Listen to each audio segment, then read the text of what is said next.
it's hard to see in the very near future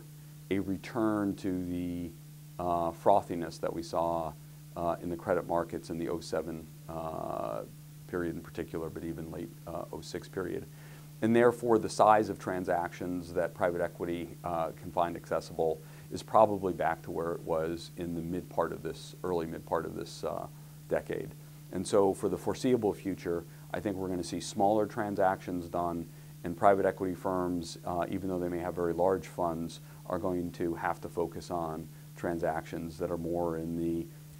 billion-dollar range as opposed to the 10 to 30 to 40 billion-dollar range at the high end. Where we go over a longer period of time, it's very difficult to say. Again, I've been doing this for 30 years, and I've always been amazed at the number of times private equity has seen its obituary written, and yet it's come back in a really significant way and surpassed wherever it had been. I think much of that just speaks to the, I think the function and the reasonably valuable function private equity has played in markets over the last particularly 20 years.